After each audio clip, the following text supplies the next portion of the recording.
c'est qu'on a des idées pour son pays. Et ailleurs, ça se respecte. Malheureusement, en Afrique, au Bénin, le politique n'est pas perçu comme cela. Et surtout le politique quand il est de l'opposition. Quand nous avions fait le combat pour cette LEPI, et peut-être que c'est le moment de présenter nos excuses parce que la classe politique était très réticente.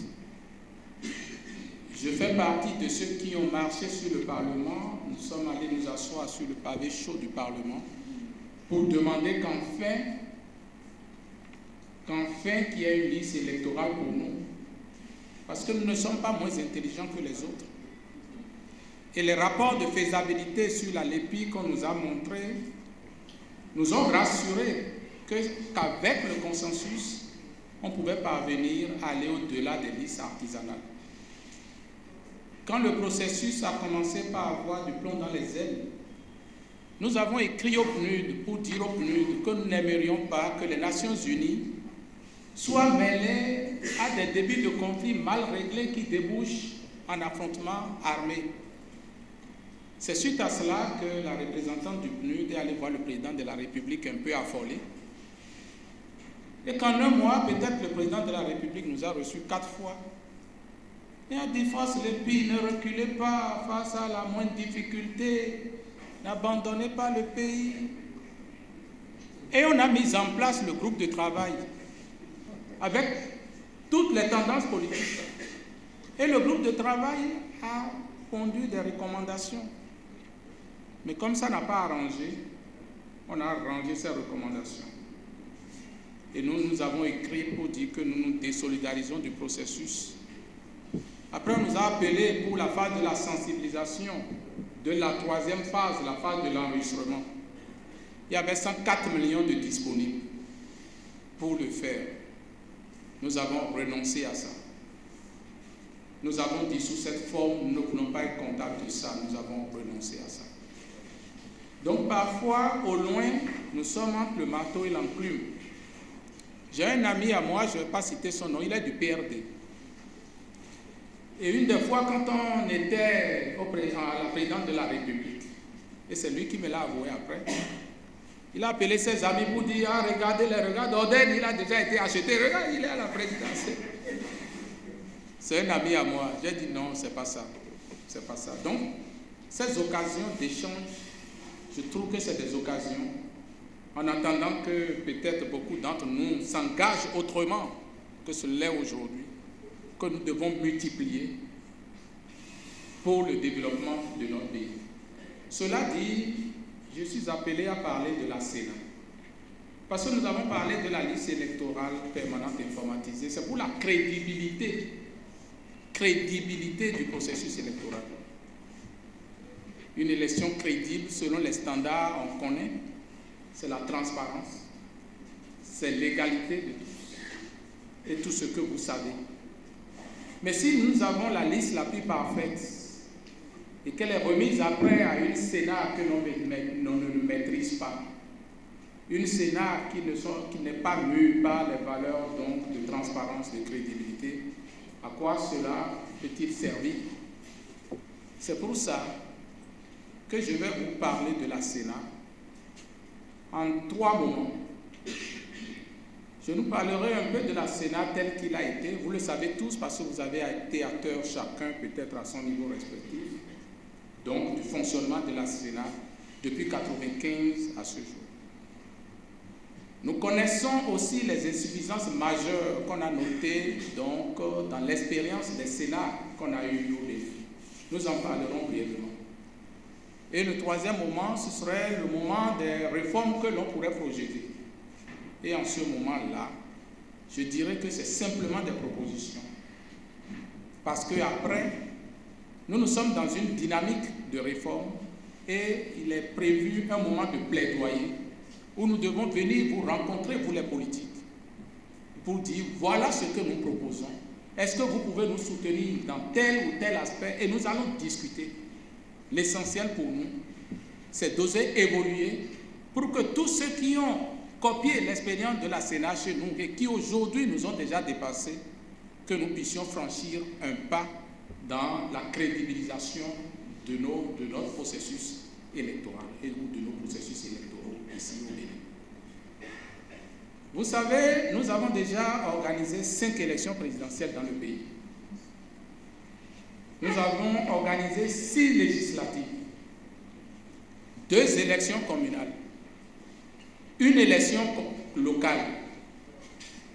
Je n'ai pas parlé du référendum que nous avons déjà organisé ici, le référendum constitutionnel. Et les premières élections au Bénin ont été organisées par le ministère de l'Intérieur, qui vous souvient. Nous étions dans un régime de transition. Nous étions sortis de la conférence nationale. Et quoique nous n'ayons pas confiance donc, dans l'administration de nos pays, de notre pays et de nos pays, grâce au consensus, nous avons pu organiser ces premières élections sans grand heurts, j'allais dire. Vous voyez la force du consensus. Mais en 1994, les partis politiques, surtout de l'opposition, ont estimé qu'on ne pouvait pas continuer à avoir confiance donc, dans notre administration. Nous avons commencé par avoir quelques tendances donc, à la politisation, on le connaissait, mais ça a commencé par prendre de nouvelles formes sous donc, la démocratie après la conférence nationale. Et donc la classe politique, surtout de l'opposition, et c'était le président Soglo qui était au pouvoir, a demandé qu'il fallait qu'on ait une institution séparée donc, de l'administration générale de l'État, à qui l'on devra confier l'organisation de façon autonome et indépendante des élections. Ce n'est pas pour rien que dans les autres pays, ils ont eu des CENI. Nous, ici, nous avons eu Sénat, Commission électorale nationale autonome. Et puis le gouvernement d'alors n'a pas accepté la chose. Le gouvernement a refusé d'accéder à cette demande donc, de l'opposition. Et c'est la Cour constitutionnelle qui a tranché la question. Parce que le gouvernement, en ce moment, avait dit qu'on ne saurait, pour une même question, avoir 2 administrations, qu'on ne peut pas avoir une administration dans l'administration. C'était le point de vue. Et la Cour a dit non, le fait de crédibiliser donc, les élections à travers une administration spécifique, à qui l'on donne des attributions, une certaine autonomie, n'est pas une manière de faire, donc, de dédoubler. Donc, pas une décision qui est ici, que vous allez voir dans le document, j'ai le texte de la décision ici. La Cour, donc, a débouté le gouvernement et nous avons eu la Sénat. Donc la première Sénat, on l'a eu en 1995, 94-95. Elle a plus ou moins bien fonctionné. Parce que les préoccupations du moment, vous savez, c'était des préoccupations d'autonomisation donc de la Sénat. Vous savez qu'on a eu la Sénat contre l'avis du gouvernement. Donc le débat, le combat qui s'est fait au cœur de cette Sénat, c'était un combat pour son autonomie. Cette Sénat voulait s'affirmer à travers son indépendance et cette Sénat-là voulait les moyens pour son indépendance. Ça a continué. Première Sénat, deuxième Sénat, troisième Sénat, où on peut dire que la préoccupation essentielle, c'était l'enracinement, l'autonomisation en ce moment. Le gouvernement n'a pas voulu donner de l'argent, ça ne date pas d'aujourd'hui, ainsi de suite. Et puis après les premières Sénats, donc le mandat donc, des membres de cette commission-là dépasse le mandat du président de la République au moins. Donc à partir de 5 ans, on pourrait dire 7 ans. Renouvelable par proportion, pour que tout le monde ne finisse pas son mandat à la fois. Ils sont 7, pour prendre le nombre 7 par exemple au niveau donc, de la commission électorale. On peut procéder par renouvellement au tiers, aux 2 tiers. Il y a un petit tiers pour donc transmettre et pour permettre de capitaliser les expériences. Nous pensons que c'est possible. Une telle commission, on devrait pouvoir penser donc au niveau de démembrement que cela doit avoir. La question se pose de savoir pour une telle commission permanente, est-ce qu'il faut avoir tous les niveaux de démembrement ou pas? Les politiques vont réfléchir à la question. Autrement dit, est-ce qu'on a besoin de la commission au niveau national, au niveau départemental, au niveau communal, au niveau arrondissement? Je pense que par rapport à l'expérience de chacun, on pourrait voir à quel niveau le travail se concentre pour voir comment on peut faire des économies en matière électorale, donc en prévoyant les démembrements. Une question a été agitée tout à l'heure, et ça ne rentre pas donc dans la structuration de la Sénat. C'est la question de la célérité au niveau donc de la remontée des chiffres et du traitement des données. Oui, nous sommes en train de faire un travail sur la question, et M. Makpeno l'a dit tout à l'heure, et il le faut. C'est-à-dire que nous ne faisons pas encore au Bénin le vote électronique.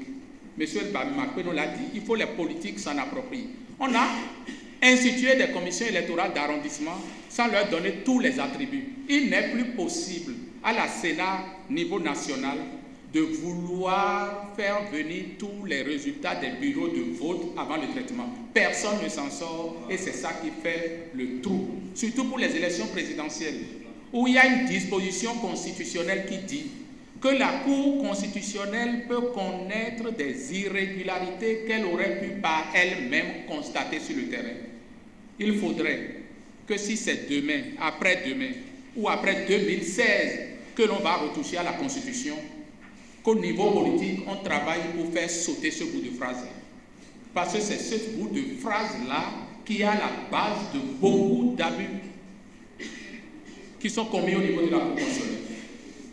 Quand le bout de phrase dit que la Cour constitutionnelle peut connaître des irrégularités qu'elle aurait pu par elle-même constater sur le terrain. C'est-à-dire que nous venons de finir les dernières élections présidentielle. On vous a dit tout à l'heure que pour la première fois, le nombre d'inscrits a été dit par la Cour constitutionnelle. Ça veut dire que par cette disposition, la Cour constitutionnelle supplante complètement la Sénat, qui est limitée simplement dans un rôle logistique et de centralisation des résultats. La fois dernière, Olivier Ratif est dans un processus normal. Mais c'est la loi organique qui en donne le pouvoir à la Cour. Le jour où on entendra qu'il y a révision constitutionnelle, il est vrai que pour le moment, on n'est pas très chaud là, mais le jour où nous allons toucher à la Constitution, il faudrait que l'on touche à ce verrou pour permettre à la Sénat de maîtriser le processus de bout en bout jusqu'à la proclamation provisoire des résultats. Jusqu'à la proclamation provisoire des résultats. Ainsi, la Cour constitutionnelle sera confinée dans son rôle de juge du contentieux. On ne peut pas être jugé parti. Ça veut dire que ce qui se passe là, on fait les élections et au niveau donc de ce centre de vote, sans qu'aucun candidat n'ait porté plainte devant la Cour constitutionnelle, la Cour peut s'autosaisir et dire que nous avons, que nous avons voté dans des sacs de justice, donc la Cour annule. La Cour peut annuler jusqu'à inverser les résultats. Et ça, c'est sans aucun contrôle. Et c'est la loi qui lui en donne droit. Le bloc de constitutionnalité lui en donne droit. J'ai voulu un peu marteler ça parce que si on ne règle pas un peu, cette question, on l'a déjà eu par le passé. La Cour va sur le terrain, constate les irrégularités, et lorsque vous portez plainte, la Cour dit non, j'ai déjà traité toutes ces irrégularités moi-même avant de proclamer. C'est nonobstant tout ce que vous dites là que j'ai donné les résultats tels que je les ai donnés. Donc, l'arrondissement comme lieu de traitement des données, ça fera que nous aurons 546 ordinateurs que nous allons acheter, c'est pas trop. Les kits qui sont là et qui dorment, on peut les reconfigurer de façon à ce que ça puisse servir au processus électoral. À ce niveau, le problème qui se posera, c'est le problème de la certification. Parce qu'on a dit qu'on envoie des SMS et tout ça là. La limite de cette méthode, c'est que chacun a ses résultats, que l'autre à tout moment peut contester.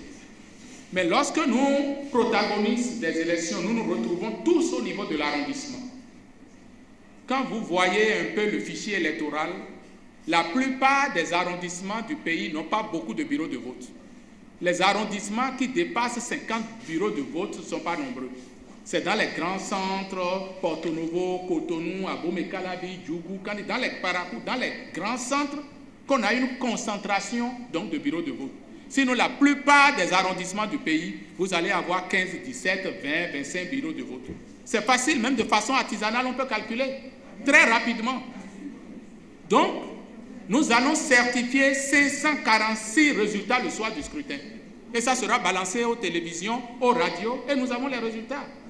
Il est difficile après de pouvoir tripatouiller quand c'est comme ça. Parce que chacun aura les résultats à ce niveau. Mais qui sont ceux qui vont certifier les résultats au niveau de l'arrondissement? Je pense que dans les états-majors politiques, on peut continuer. Et c'est très bien la clarification qui s'opère aujourd'hui avec les déclarations et d'appartenance à l'opposition. Tant qu'on n'avait pas ça, il était difficile pour nous de dire l'opposition a telle, la mouvance a telle, ainsi de suite. Donc on va réfléchir pour dire, mais qui sont ceux qui vont certifier ces résultats? Déjà, on peut mettre, donc le chef d'arrondissement peut-être peut être là. Il y aura le représentant de la Sénat au niveau arrondissement qui doit être là et c'est sous son autorité que ça devrait pouvoir se faire. Quel agent assermenté on va trouver? Donc la réflexion, je nous lance la réflexion pour trouver comment certifier les résultats. Et quand on l'a certifié, les PV sont partagés à tous ceux qui sont à ce niveau et chaque état-major de candidats, chaque état-major de parti politique peut avoir 546 résultats le soir du scrutin. Et ça pourra pouvoir être vérifié. Alors, les prérogatives de la Sénat, parce que pour faire le lien, j'ai 10 minutes, je vais vite faire pour qu'on en finisse, pour faire le lien avec donc, la gestion de la LEPI, ça m'a été demandé, quoique ça a été suffisamment dit par le passé. En principe, lorsque c'est en absence d'une Sénat permanente qu'aujourd'hui nous sommes en train de nous demander mais quelle instance va gérer la LEPI? Parce que la loi dit de confier la LEPI au SAP-Sénat, mais la loi n'a pas demandé que le SAP-Sénat puisse gérer la LEPI. Le SAP-Sénat est dépositaire de la LEPI, mais on ne lui a pas donné, ils sont dépositaires sur papier, mais ils n'ont pas encore la boîte noire. Mais si nous avons une Sénat permanente, donc il devrait revenir à cette Sénat-là la gestion du fichier électoral. Et l'article 27 de la loi prévoit une série d'opérations. C'est l'appurement de la liste,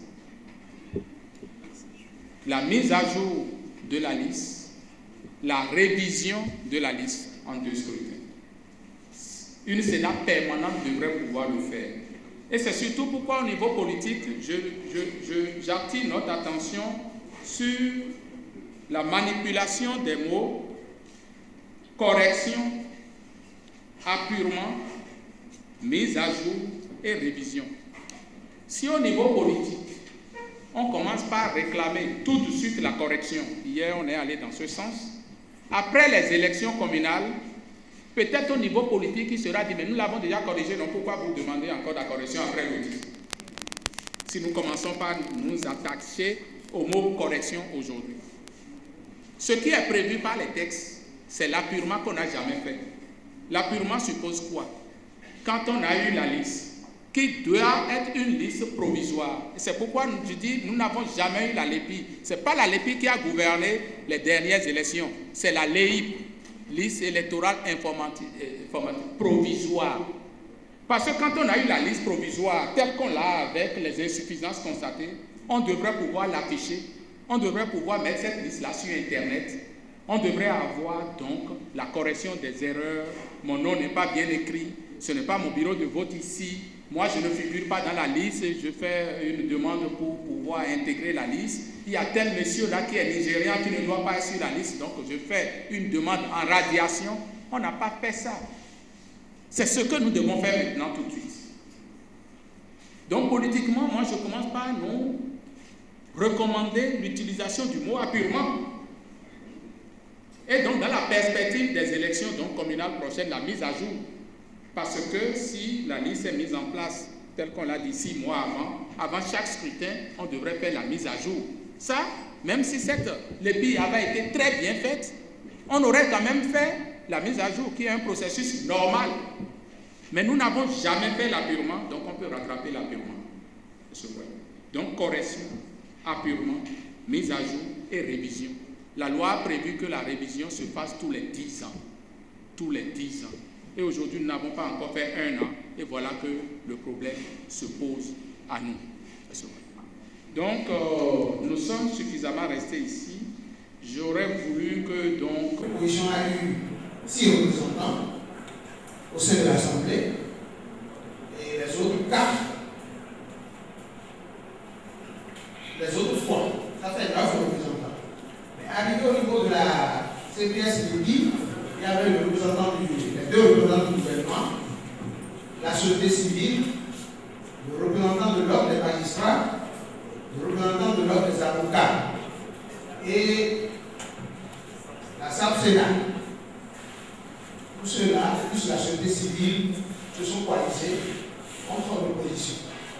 Donc en réalité, au sein de la commission, nous étions 15. Et parmi les 15, nous sommes 5 seulement à se retrouver de l'autre côté. Les premières difficultés ont commencé au moment où nous devons choisir les membres de la République, les 9 membres. Les sociologues, les typographes, les spécialistes des questions électorales, etc. Et pendant ce choix, M. Abouliak a parlé une partie de cette situation. Il fallait donner attribuer les notes après avoir étudié les CV et tout. Ceux-là qui ont déjà une majorité mécanique se rangent d'un côté. C'est eux qui ont désigné pratiquement tout le monde. Mais c'est au niveau de l'information.